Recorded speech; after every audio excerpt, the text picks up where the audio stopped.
ओम श्री परमात्मने नमः। ऐत्रोपनिषद ऋग्वेदीय ऐत्रेय आरण्यक में दूसरे आरण्यक के चौथे, पांचवें और छठे अध्यायों को ऐत्रेय उपनिषद के नाम से कहा गया है। इन तीन अध्यायों में ब्रह्म विद्या की प्रधानता है, इस कारण इन्हीं को उपनिषद माना है। श्री हरि ऐत्रेय उपनिषद प्रथम अध्याय प्रथम खंड। सृष्टि की रचना से पहले यह एक ही आत्मा परमेश्वर था। वह भगवान ही ज्ञान से ज्वलंत रूप से विराजमान था, अन्य कुछ भी नहीं था। भगवान से अतिरिक्त सकल कारण जगत अकंप, अज्ञात और अव्यक्त था। उस आत्मा ने इच्छा की कि कर्मफल भोग के स्थानों की रचना करूं। उस सर्वशक्तिमान भगवान ने इन आगे वर्णित लोकों को रचा। अभमम, मरीचि, मर और आपस जल उसने रचे। वह असंभव वाष्प है जो ऊपर आकाश में है, उसकी स्थिति आश्रय द्युलोक है। मरीचि अंतरिक्ष है, अंतरिक्ष में किरणें आती हैं, इस कारण उसका नाम भी मरीचि कहा गया। मरने वाली पृथ्वी है जो नीचे भूमि पर है, वे जल है। वाष्प में का नाम अम्ब है और स्थूल जल का नाम आप। पृथ्वी को मरने वाली इस कारण कहा गया कि यह मत्स्यलोक है। जन्म मरण इसी पर होता है।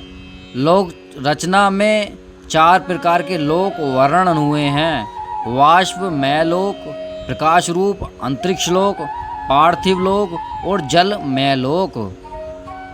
लोकों को रचकर परमेश्वर ने इच्छा की कि यह लोक हैं, अब मैं लोकपालों, लोक रक्षकों को रचूं। तब उसने जलों से, सूक्ष्म तत्वों से ही पुरुष को निकालकर मूर्छित किया, विराट पुरुष को बनाया। विराट की रचना पुरुषकार होने से उसे पुरुष कहा। भगवान ने उस विराट को तपाया, नियम नियति में बांधा। उस ज्ञान से विचारित विराट का मुख निर्वेदन हुआ। उस विराट में मनुष्य आदि देह बन गए और उनमें मुख खुला गया। जैसे अंडा वेदन होता है, मुख से वाणी हुई और वाणी से उसका देवता अग्नि प्रकट हुआ। दोनों नासिकाएं खुली, दोनों नासिकाओं से प्राण भीतर प्रविष्ट हुआ और प्राण से उसके देवता वायु की सिद्धि हुई। दोनों आंखें खुली, आंखों के चक्षु खुलने से देखने की शक्ति प्रकट हुई और चक्षु से सूर्य देवता प्रकट हुए। दोनों कान खुले, कानों से सुनने की शक्ति प्रकट हुई और श्रोत्र से उसका देवता दिशाएं हुई। त्वचा से लोम हुए, स्पर्श आदि से केंद्र प्रकट हुए। फिर लोमों से अन्न और वनस्पतियां प्रकट हुईं। लोम सदृश से वस्तुएं भूमि पर प्रकट हुईं। हृदय खुला, हृदय से मन प्रकट हुआ और मन से चंद्रमा प्रकट हुआ। नाभि खुली, नाभि से अपान अधोभाग प्रकट हुआ और अधोभाग से चक्र से मल त्याग हुआ। जनन इंद्रियां खुली, उससे उत्पादन शक्ति हुई और उत्पादन शक्ति से जल प्रकट हुआ। प्रथम खंड समाप्त। प्रथम अध्याय द्वितीय खंड। इस प्रकार रचित हुए वे देवता इस विराट महासमुद्र में गिरे। उस विराट काया को परमात्मा ने भूख और प्यास से संयुक्त कर दिया। तब उन देवताओं ने परमात्मा से प्रार्थना की और बोले, हमें हमारा आश्रय स्थान बताइए जिसमें रहकर हम अन्न का भक्षण कर सकें। तब परमात्मा उबके के लिए गाय लाए। देवता बोले, निश्चय ही यह हमारे लिए पर्याप्त नहीं है। ऐसा सुनकर परमात्मा उनके लिए घोड़ा लेकर आए। तब भी देवता बोले, यह निश्चय ही हमारे लिए पर्याप्त नहीं है। उत्तम इंद्रियों के लिए पशु शरीर उचित नहीं है। तब अंत में परमेश्वर उनके लिए पुरुष लाए। उन्होंने देवताओं के लिए मानव देह का निर्धारण किया। तब देवता बोले, अहो यह उत्तम है, पुण्य रूप है, पुरुष ही सुकृत रचना है। तब परमात्मा ने देवताओं को कहा, अपने अपने आश्रय स्थानों में प्रवेश करो। भगवान का आदेश पाकर वाक इंद्रियों के देवता अग्नि बनकर मुख में प्रविष्ट हो गया और वायु प्राण होकर नासिका में प्रविष्ट हो गए। सूर्य ने चक्षु होकर नेत्रों में प्रवेश किया। दिशाएं श्रोत्र होकर दोनों कानों में प्रविष्ट हुईं। औषधियों और वनस्पतियां ने रोम बनकर त्वचा में प्रवेश किया। चंद्रमा मन होकर हृदय में प्रविष्ट हुआ। मृत्यु अपान होकर नाभि में प्रविष्ट हुआ। जल ने वीर्य होकर लिंग में प्रवेश किया। तब परमात्मा ने भूख प्यास ने कहा, हमारे लिए भी कोई आश्रय स्थान बताइए। तब परमात्मा ने उससे कहा, तब तुम दोनों को मैं इन्हीं देवताओं में ही स्थापित करता हूँ। तुम्हें भी इनका भाग प्राप्त होगा। यही कारण है कि जिस किसी देवता के लिए हवि दी जाती है, उस देवता की हवि में छूहा पिपासा दोनों भाग होते हैं। द्वितीय खंड समाप्त हुआ। प्रथम अध्याय तृतीय खंड। उन परमात्मा ने विचार किया कि ये लोक और लोकपाल हैं, जिनकी रचना मैंने की है। अब मुझे इनके लिए अन्न की रचना करनी है। तब परमात्मा ने आपो जल को तपाकर पृथ्वी की स्थूल अवस्था प्रदान की। उन जलों के तपने पर उनमें से जो मूर्ति उत्पन्न हुई वह ही अन्न है। भोग के योग्य पदार्थ मूर्तिमान ही है। परमात्मा द्वारा रचित वह अन्न देवों को देखकर दूर भाग गया। उस समय अन्न को देवदल आदि पुरुष ने वाणी से ग्रहण करना चाहा, परंतु उसे वाणी से ग्रहण नहीं कर सका। यदि वह इस अन्न को वाणी से ग्रहण कर लेता तो निश्चय ही केवल अन्न का नाम लेकर ही वह तृप्त हो जाता। तब देवदल आदि पुरुष ने उस अन्न को प्राण से सांस से ग्रहण करना चाहा, परंतु वह अन्न को प्राण से ग्रहण नहीं कर सका। यदि वह इसे ग्रहण कर लेता तो निश्चय ही अन्न को केवल सूंघ कर ही तृप्त हो जाता। इसके पश्चात उस देवदल आदि पुरुष ने अन्न को चक्षु आँखों से ग्रहण करना चाहा, पर वह अन्न को आँखों से ग्रहण नहीं कर सका। यदि वह इसे आँखों से ग्रहण कर लेता तो निश्चय ही अन्न को केवल देखकर तृप्त हो जाता। तब उस देवदल आदि पुरुष ने अन्न को स्रोत से ग्रहण करना चाहा, परंतु वह उस अन्न को स्रोत से ग्रहण न कर सका। यदि वह अन्न को स्रोत से ग्रहण कर लेता तो निश्चय ही अन्न को केवल शब्द सुनकर ही तृप्त हो जाता। तब उस देवदल आदि पुरुष ने अन्न को रोम त्वचा से ग्रहण करना चाहा, परंतु वह उस अन्न को त्वचा से ग्रहण न कर सका। यदि वह इस अन्न को त्वचा से ग्रहण कर लेता तो निश्चय ही अन्न को केवल छूकर ही तृप्त हो जाता। इसके पश्चात उस देवदल आदि पुरुष ने अन्न को मन से ग्रहण करना चाहा, परंतु वह उस अन्न को मन से ग्रहण न कर सका। यदि वह इस अन्न को मन से ग्रहण कर लेता तो निश्चय ही अन्न का केवल ध्यान करने से तृप्त हो जाता। तब उस देवदल आदि पुरुष ने अन्न को जनांद्रिय से ग्रहण करना चाहा, परंतु वह अगर उस अन्न को जनांद्रिय से ग्रहण कर सकता तो वह इस अन्न को जनांद्रिय से ग्रहण कर लेता तो निश्चय ही अन्न को केवल त्याग कर ही तृप्त हो जाता।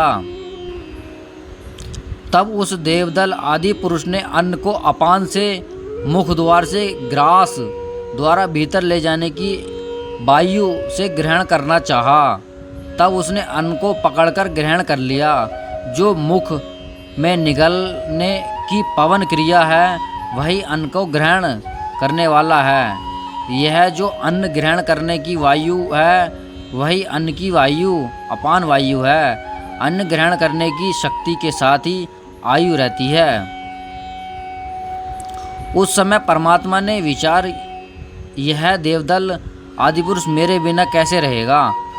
तब उन्होंने विचार किया कि मैं मुख इत्यादि किस द्वार से मैं इसमें प्रविष्ट हो जाऊं, और विचार किया कि यदि इस आदि पुरुष ने वाणी से बोलने की क्रिया करी ली, यदि प्राण से सांस लेने की क्रिया की, यदि चक्षुओं से देखने की क्रिया की, यदि कानों से सुन लिया, यदि त्वचा से स्पर्श कर लिया, यदि मन से चिंतन कर लिया, यदि अन्न भक्षण कर लिया, अपान से कर ली, यदि जनेंद्रिया द्वारा ही मल आदि त्याग किया, तब फिर मेरा इस देह में क्या स्थान है।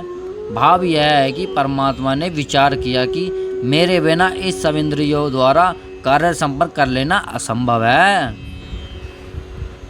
वह ऐसा विचार कर परमात्मा उस आदि पुरुष अर्थात मनुष्य शरीर की सीमा ब्रह्मरंध्र सिर के ऊपर से कपाल भाग को चीरकर उस देह में प्रविष्ट हो गए।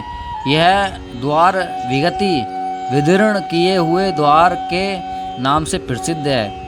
यह विदति नाम का द्वार ब्रह्मरंध्र की आनंद प्रदान करने वाला अर्थात आनंद स्वरूप परमात्मा की अनुभूति प्राप्ति कराने वाला है। उस मस्तक में रहने वाले परमात्मा की 3 अवस्थाएं हैं। उनके रहने के 3 निवास स्थान हैं, 3 स्वप्न हैं। उनमें से यह मस्तक है, दूसरा यह कंठ स्थान है और तीसरा हृदय है। उन तीनों स्थानों में परमात्मा का वास है। देवदल रूपी उस आदि पुरुष पंच महाभूतों अर्थात भौतिक जगत की रचना को चारों ओर से देखा, सृष्टि के सौंदर्य का अवलोकन किया और यह दूसरा कौन है यह विचार किया। तब उसने परमात्मा परब्रह्म को भी सभी और विस्तृत देखा। इस प्रकार विचार करने पर उस आदि पुरुष ने इस संपूर्ण जगत में व्याप्त परब्रह्म रूप में प्रत्यक्ष दर्शन किया और बोला, ओहो बड़े ही सौभाग्य की बात है कि मैंने परब्रह्म परमात्मा का साक्षात्कार कर लिया। देवदल रूपी उस आदि पुरुष द्वारा परब्रह्म परमात्मा का साक्षात्कार करने के कारण ही परमात्मा का नाम इदंद्र अर्थात इसको मैंने देख लिया है। उस इदंद्र नामक परमात्मा को ही परोक्ष भाव से इंद्र कहा जाता है, क्योंकि देवजन परोक्ष प्रिय ही होते हैं अर्थात देवतागण मानो छिपाकर ही कुछ कहना चाहते हैं, परोक्ष भाव से कही हुई बातों को पसंद करने वाले होते हैं। प्रथम अध्याय तृतीय खंड समाप्त। द्वितीय अध्याय। सर्वप्रथम यह संसारी जीव निश्चय ही पुरुष शरीर में वीर्य रूप में यह घर बनाता है। यह जो वीर्य है वह पुरुष के संपूर्ण अंगों से उत्पन्न हुआ तेज है। पुरुष पहले ही अपने ही स्वरूपभूत इस वीर्य में तेज को अपने शरीर में धारण करता है। फिर जब वह यह वीर्य स्त्री में सिंचित करता है तब इसको गर्भरूप में उत्पन्न करता है। वह इसका पहला जन्म है, वह गर्भ की पहली अवस्था है। वह वीर्य जब स्त्री में सिंचित होता है तब वह उसके अपने अंग के समान हो जाता है। इसी कारण वह स्त्री को दुख नहीं देता। वह स्त्री अपने शरीर में विद्यमान पति के आत्मा रूप इस गर्भ को अपने अंगों की भलीभांति पालन पोषण करती है। वह उस गर्भ का पालन पोषण करने वाली माता उसको पालन पोषण करने वाली होती है। उस गर्भ को प्रसव के पहले स्त्री धारण करती है और उसके जन्म उपरांत उसका पिता अपने कुमार को विभिन्न संस्कारों द्वारा अभियुक्तशील बनाता है तथा उसकी उन्नति करता है तथा जन्म से लेकर जब तक वह सर्वथा योग्य न बन जाए तब तक हर प्रकार से उसका पालन पोषण करता है। वह मानो उस लोगों को अर्थात मनुष्य की परंपरा को बढ़ाने के द्वारा अपनी ही रक्षा करता है, क्योंकि इसी प्रकार यह सब लोग विस्तृत होते हैं। उसका दूसरा जन्म है। वह पुत्र रूप में उत्पन्न हुआ। पिता का ही आत्मा पुत्र पुण्य कर्म से पिता के आचरणीय उत्तम कर्मों के लिए पिता का प्रतिनिधि बनाया जाता है। इसके अनंतर पुत्र का द्वितीय आत्मरूप पिता अपने समस्त कर्तव्य पूरे करके कृतार्थ हो जाता है तथा आयु पूरी होने पर इस जगत से अपना शरीर छोड़कर चला जाता है।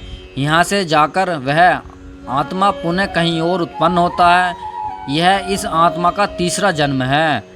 गर्भ में रहते हुए भी वामदेव ऋषि को यथार्थ ज्ञान हो गया था, इसलिए उन्होंने माता के उदर में कहा, अहो मेरे गर्भ में रहने हुए भी इन देवताओं, इंद्रिय रूपी देवता के बहुत से जन्मों को भली भांति जान लिया।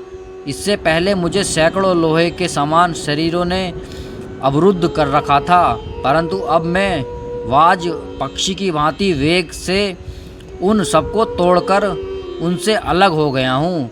गर्भ में सोए हुए वामदेव ऋषि ने उक्त प्रकार से यह बात कही। इस प्रकार जन्म जन्मांतर के रहस्य को जानने वाले वह वामदेव ऋषि इस मानव शरीर का नाश होने पर ऊर्ध्वगति के द्वारा भगवान के परम धाम में पहुंचकर समस्त मनोरथों को प्राप्त कर पाकर अमृत हो गए। द्वितीय अध्याय समाप्त। तृतीय अध्याय। इस मंत्र का तात्पर्य यह है कि उस उपास्य देव परमात्मा के तत्व को जानने की इच्छा वाले कुछ मनुष्य आपस में विचार करने लगे, जिसकी हम लोग उपासना करते हैं वह यह परमात्मा कौन है।